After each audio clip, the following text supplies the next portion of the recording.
ہمارے یہاں بڑا مشہور ہے کہ حاتم تائی کوئی گزرے ہیں، کوئی فرد رہے ہیں حاتم تائی. تو حاتم تائی کا ایک عجیب معاملہ ہے اس ماہ مبارک سے جڑا ہوا، وہ بھی میں آپ کے سامنے عرض کر دوں. اس بہانے سے حاتم تائی کی شخصیت بھی آج آپ کو پتہ لگ جائے گی کہ کون تھے اور کب تھے.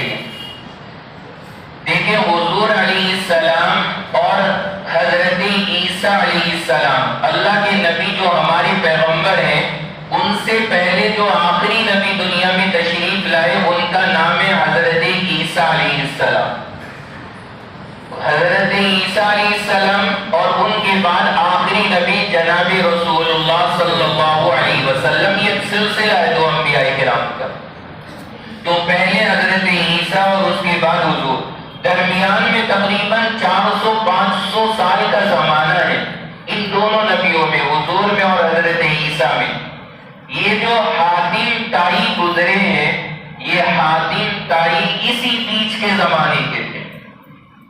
جو حضرت عیسیٰ علیہ السلام اور حضور علیہ السلام کے درمیان کا زمانہ ہے، اسی زمانے میں یہ حاتم تائی ہوئے ہیں اور یہ بڑے فرد گزرے ہیں جن کی ثقافت بڑی مشہور ہے.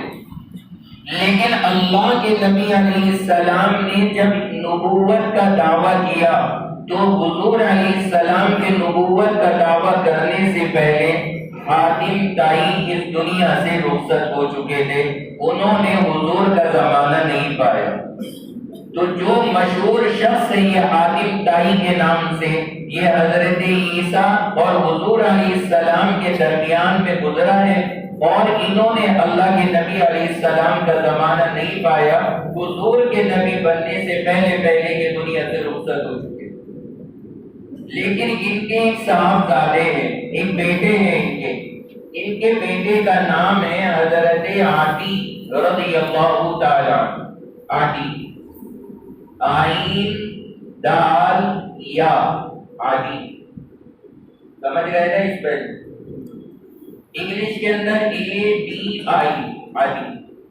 یہ حضرت عاٹی رضی اللہ تعالیٰ عنہ یہ حاتم تائی کے بیٹے ہیں اور ان کی اولاد ہیں، حاتم تائی کی اولاد میں. تو یہ حضرت علی یہ ایمان لے کر کے آئے اور انہوں نے اسلام قبول کیا.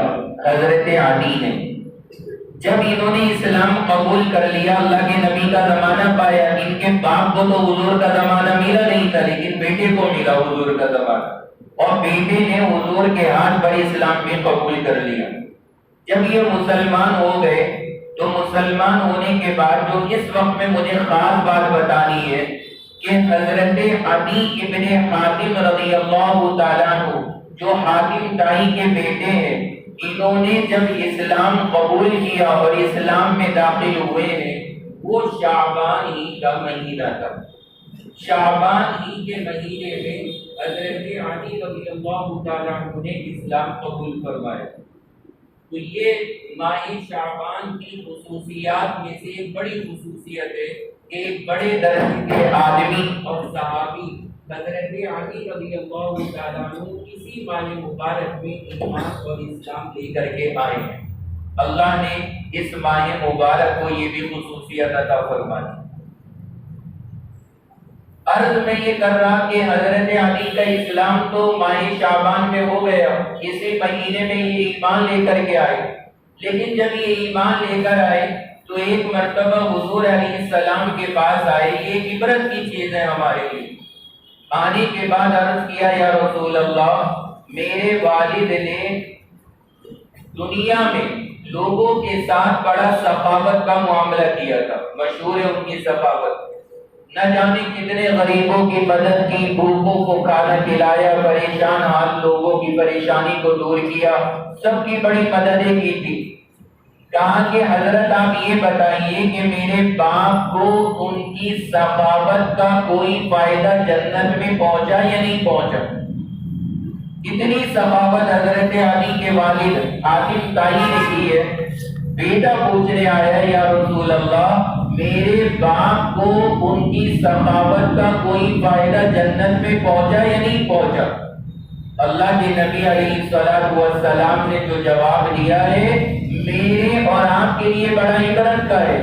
اللہ کے نبی سے صحیح سند کے ساتھ ثابت ہے، آپ نے ارشاد فرمایا کہ علی تیرے باپ نے دنیا میں جتنی بھی سخاوت کی تھی یہ ساری اس نیت کے ساتھ میں کی تھی کہ مجھے دنیا میں لوگ سخی کہنے لگے، اس لیے تیرے باپ کو اللہ کے یہاں اس کی سخاوت کا ایک انعام بھی نہیں ملا، محروم ہے اللہ کے یہاں۔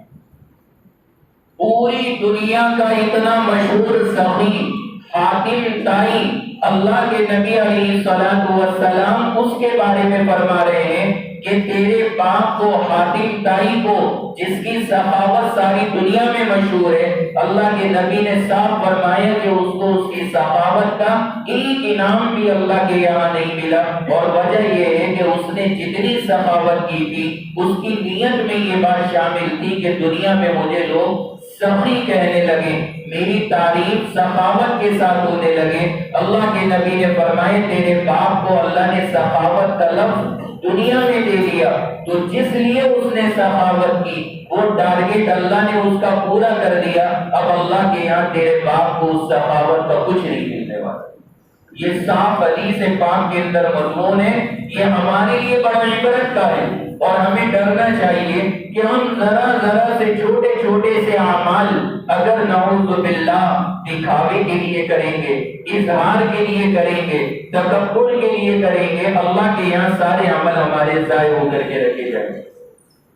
بہرحال مجھے یہ تفصیل نہیں بتانی تھی، مجھے تو اتنا بتانا تھا کہ اس ماہ مبارک کی بڑی اہم خصوصیت یہ ہے کہ اس مہینے میں حاتم طائی کے جو بیٹے ہیں حضرت عدی رضی اللہ تعالیٰ عنہ، وہ اسلام لے کر کے آئے تھے، اور وہ اسلام جو قبول کیا تھا اس وقت میں یہی شعبان کا مہینہ تھا۔ یہ خصوصیات ہیں اس ماہ مبارک کی جو میں نے آپ کے سامنے گنوا دی، یاد ہو گئی ہوں گی آپ حضرات کو، ذرا دوہرا لیجیے، اس بہانے نیند بھی دور ہو جائے گی۔ سب سے پہلی بات بتائیے کہ اللہ نے رمضان کے روزے کے فرض ہونے کی جو آیت اتاری کون سے مہینے میں؟ شعبان۔ دوسری چیز بتائی، حضور نے نکاح فرمایا حضرت حفصہ سے، یہ بیٹی ہے حضرت عمر کی، نکاح کس مہینے میں ہوا؟ شعبان کے مہینے میں۔ دو صحابی میرے نبی کے خاص نواسے حضرت حسن اور حضرت حسین رضی اللہ تعالیٰ عنہما، ان دونوں کے دونوں صحابہ کرام کی ولادت ہوئی ہے کس مہینے میں؟ شعبان کے مہینے میں۔ حضرت ام کلثوم اور حضرت فاطمہ جو صاحبزادی ہیں جناب رسول اللہ صلی اللہ علیہ وسلم کی، ان دونوں پاکیزہ خواتین کا انتقال ہوا ہے کس مہینے میں؟ شعبان کے مہینے میں۔ اور آخری چیز بتائی کہ مشہور سخی اور سخاوت کرنے والے حاتم طائی، ان کے بیٹے کیا نام؟ حضرت علی، یہ اسلام لے کر کے آئے ہیں کس مہینے میں؟ شعبان کے مہینے میں۔ یہ اس ماہ مبارک کی وہ خصوصیات ہے جو کسی اور مہینے میں نہیں پائی جاتی۔ یاد ہو گئے نا یہ مضمون اتنا؟ تو یہ سب سے پہلی چیز تھی جو ہمیں سمجھنا تھا کہ اس ماہ مبارک میں وہ کون کون سے خاص معاملات ہیں جو پیش آئے ہیں، تو ان معاملات کی یہ میں نے آپ کے سامنے